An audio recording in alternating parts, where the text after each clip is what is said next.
السلام علیکم ورحمۃ اللہ وبرکاتہ۔ قابل قدر سامعین گرامی، اسلام میں ختنے کا حکم ہے، ختنے کی بڑی تاکید ہے، ٹھیک ہے۔ آپ جانتے ہیں ختنہ کرائی جاتی ہے اور جو عضو تناسل کے اوپر وہ جو باہر جو ایکسٹرا چمڑی ہوتی ہے اس کو کاٹ کے پھینک دیا جاتا ہے بچوں کے بچپن میں ہی۔ تو اس بارے میں لوگ پوچھتے ہیں کہ اس ختنہ کو کیوں کرایا جاتا ہے، اس کا کیا فائدہ ہے، حکمت کیا ہے، وغیرہ وغیرہ، اس طریقے سے باتیں کرتے ہیں۔ تو آج سوچا کہ ختنہ اسلام میں کیوں ہوتی ہے، اس کے کیا مقصد ہے، فائدے اس کے کیا ہیں، حکمتیں کیا ہیں۔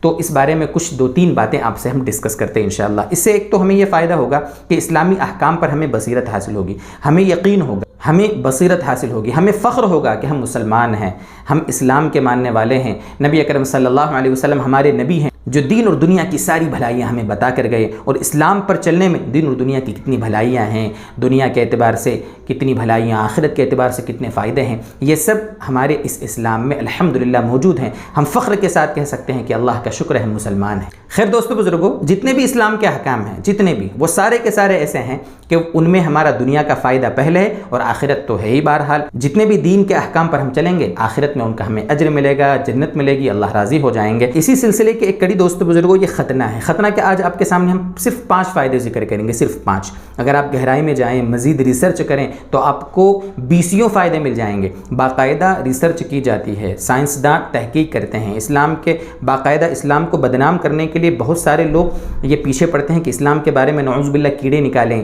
اس کے احکام کے بارے میں ہم لوگوں کے سامنے برائیاں بیان کریں۔ ایسے لوگ ہوتے ہیں، لیکن جب وہ اسلام کی گہرائی میں ریسرچ کرتے کرتے چلے جاتے ہیں اور آخر میں اسلام کی حقانیت کو دیکھ کر اور اسلام کے دنیا اور آخرت کے فائدے جو اسلامی احکام میں ہیں ان کو دیکھ کر بالآخر وہ اسلام لانے پر مجبور ہوتے ہیں۔ یقیناً ہے ہی ایسا مذہب ہمارا دوستو۔ باقاعدہ کتاب ہے اردو میں، شاید ہو سکتا ہو ہندی میں یا انگلش میں اس کا ٹرانسلیشن ہوا نہیں ہوا، سنت نبوی اور جدید سائنس۔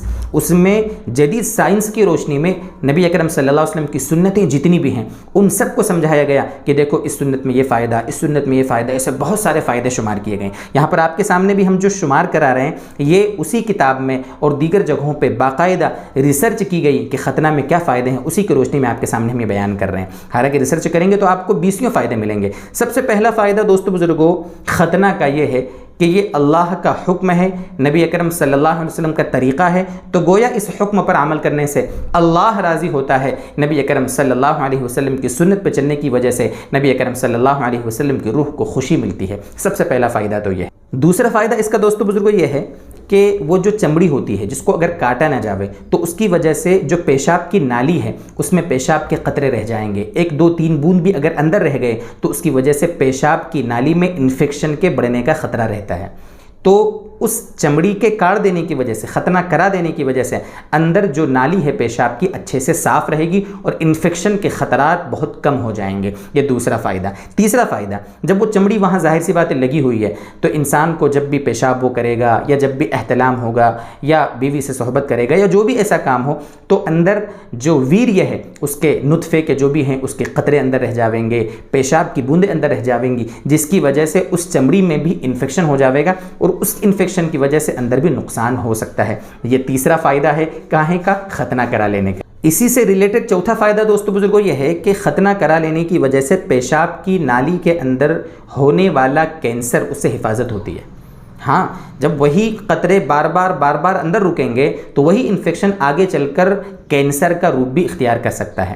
باقاعدہ ریسرچ ہے، آپ دیکھنا، آپ کے سامنے گوگل ہے، آپ انٹرنیٹ ہے آپ کے پاس، آپ جب چاہیں اس کو ریسرچ کر سکتے ہیں کہ جو ممالک، جو کنٹریز ایسی ہیں جہاں پر ختنہ کرانے کا رواج ہے تو ان ممالک میں، ان کنٹریز میں پیشاب کی نالی کے انفیکشن کا جو فیصد ہے وہ انتہائی کم ہے، یعنی کہ نہ کے برابر ہے۔ اور جہاں جن ممالک میں یا جو لوگ ایسے ہیں جو نہیں کراتے ہیں ختنہ تو ان کو یہ انفیکشن اور اللہ معاف فرمائے آگے چل کر بڑی بڑی بیماریاں اس کی وجہ سے ہو رہی ہیں۔ اس میں 5واں فائدہ دوستو بزرگوں ریسرچ میں جو بات آئی ہے، جو میں نے یہاں پر نوٹ کیا ہے وہ یہ ہے کہ جن کی ختنہ ہو جاتی ہے نا، جن کی وہ زائد چمڑی کاٹ دی جاتی ہے، ٹھیک ہے، تو اس کے بعد پھر وہ جب ان کی شادی ہو جاتی ہے اور وہ میاں بیوی والی جب زندگی گزارتے ہیں نا تو اس بیوی کو اس مرد کی وجہ سے انفیکشن کا خطرہ کم ہو جاتا ہے۔ ظاہر سی بات ہے اگر کسی کی ختنہ نہیں ہوئی اور وہاں پر انفیکشن ہے تو وہ جب میاں بیوی ساتھ میں رہیں گے، ساتھ میں سوئیں گے تو وہی انفیکشن ظاہر سی بات ہے بیوی میں بھی پہنچے گا۔ اس لیے جن مردوں کی ختنہ ہو جاتی ہے ان کی بیویاں بنسبت دوسرے مردوں کے زیادہ تندرست ہوتی ہیں۔ رحم جو ہوتی ہے نا، بچہ دانی، یوٹرس جس کو کہا جاتا جاتا ہے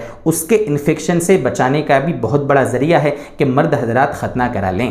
یہ کھل کر تھوڑے سے اس کے فائدے ہم نے بیان کیے ہیں۔